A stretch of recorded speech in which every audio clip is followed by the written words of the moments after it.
What's up, everybody? It's your boy Pat, and I wanted to get into Week 9 New York Giants versus Philadelphia Eagles. Now, if you remember, I didn't do a video on the Giants last week because obviously they won a bye week, so there's nothing to talk about really as far as games were concerned. But in Week 7, I said the New York Giants had 2 weeks to prepare for the Philadelphia Eagles, and I expected us to win the game because if we didn't, it would really show that we have a lack of preparation and don't know how to execute. You had 2 weeks for this game.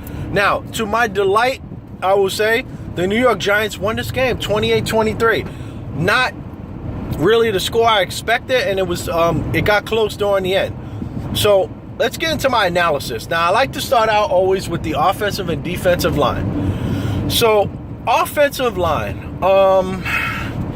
From a pass protection standpoint, we did fine. We gave up 1 sack. Eli Manning didn't really have a lot of pressure. A couple times he was pressured. And Eli Manning actually did a good job as far as maneuvering inside of the pocket. He had an opportunity one time to actually run for a few yards, but he chose not to and threw the ball downfield. But with that said, Eli Manning, man, maybe do that a little bit more, man. It's helpful, and it's nice for you to get outside of the pocket because when you're in there like a statue, you're prone to fumbles. I don't know if you noticed, but your career is prone to fumbles. You get hit, you literally don't know how to hold on to the ball. So let's make that a priority going forward. Run blocking. We continue to be terrible in run blocking. But I will say that I think part of the reason is Jennings. I don't think Jennings is on this team next year. This kid, Paul Perkins, is pretty good. Now, when you look at the stats from this game, he was marginally better, very, very marginally better than Jennings. But his burst to the hold and his excitement for running the ball, just at another level. Jennings seems to just be a plotter. Even though he's not a huge back, he's just a plotter, and he doesn't hit the hole, misses holes, doesn't cut back. He just seems like he's a 7th-round pick, which he is. That's why the Raiders let him go. But Paul Perkins and Darkwa we haven't really seen in the last couple games, but I think he's got that same type of burst. These guys have energy, and I think that's what I want to see more of. From an individual perspective, I'm going to say this again. I probably say this on every video. Ereck Flowers has got to go. He's in his 2nd year. He's terrible. He had a holding call. He had a given up sack. He had a false start. He's terrible. To be a left tackle, the Giants apparently had rumors that they were going to go after the kid Thomas, Joe Thomas out of Cleveland. Please, God. Please let us get Joe Thomas. He's one of the best left tackles in football. And it'd probably be the best left tackle we've had since the 80s. So if we can make that happen, I would really be super excited about that move. It will really help us solidify our line. Especially when Justin Pugh, who's our best lineman, goes out with a rolled up ankle or a knee. So that's going to be something to watch. He'll probably be out at least a game or 2. But I'm hoping for the best. The other guy that probably gets on this video with me all the time is John Jerry. John Jerry, I think his name's John Jerry, but his name's Jerry. But he's number 77, I want to say. I'm tired of seeing number 77's back pointed towards the defense.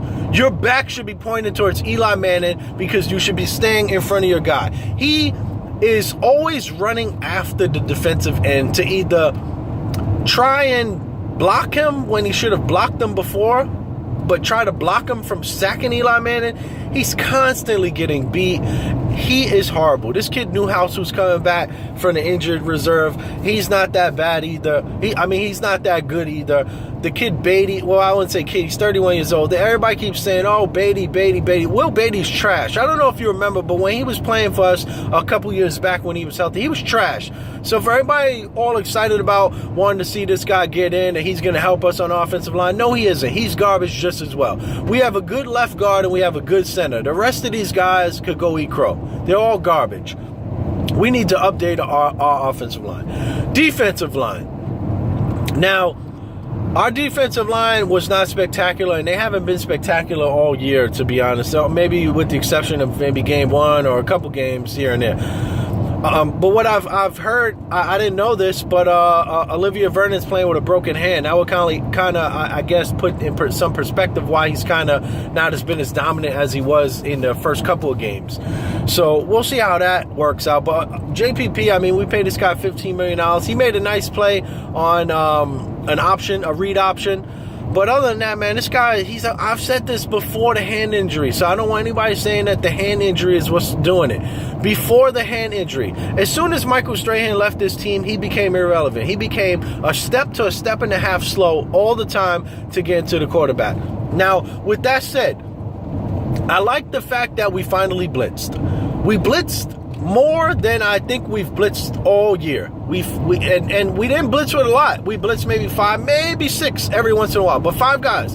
But it's better than 4. You know why? Because our front 4 is horrible and cannot get to the quarterback.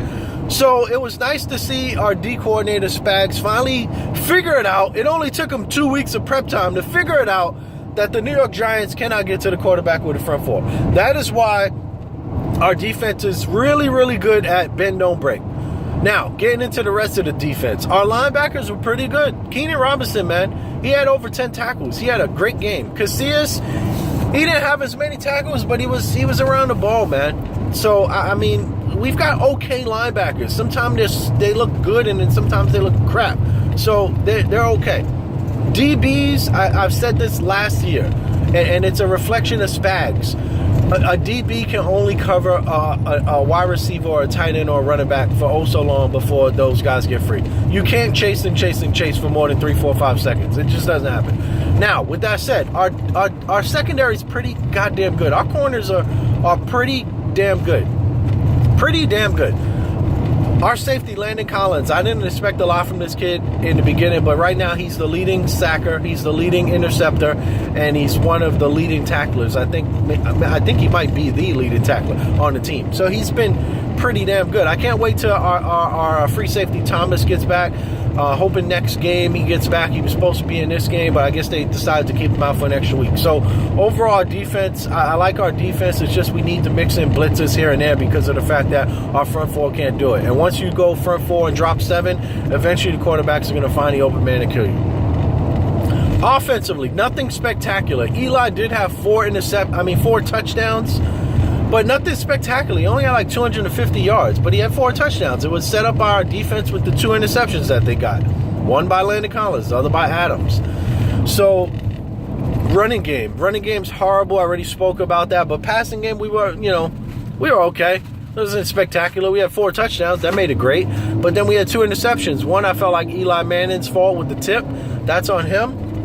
And the other one, Odell Beckham Jr. really just got the ball taken from him. So, From that perspective, we had an okay game offensively. It was enough to win, man. 28-14, 28-23. So I'll take it.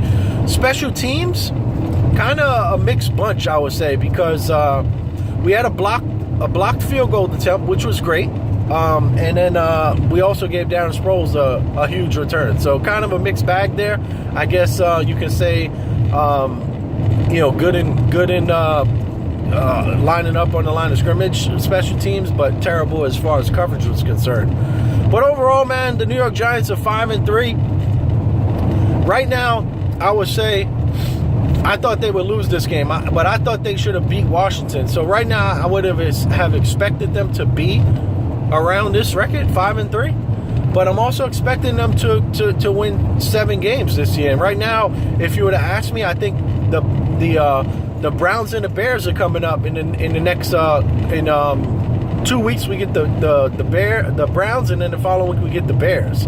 Next week, Cincy's going to be a tough challenge, and then the week after the Browns is Pittsburgh. That should be a tough challenge too, because Big Ben should be fully healed by then. He played this week, and he looked pretty pedestrian, but I expect Pittsburgh to be back on their A game by then. So if we were to go 2-2 on this stretch, I'd be fine. We'd be at our seven wins that I predicted in week 1.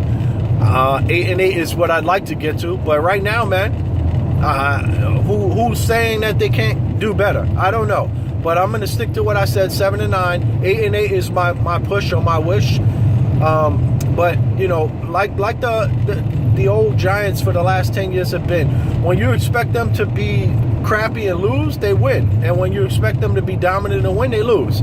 So I would say this game was pretty much like that because of the fact that the Eagles, I thought we should lose. The Eagles have, if you look at their roster up and down the line, I think the Eagles probably win a lot more position battles against us than we do against them. But with that said, we beat them, man. I'm excited. We're 5-3, man. We're in second place. And just a quick note on the Cowboys. Yeah, you won 7 games in a row.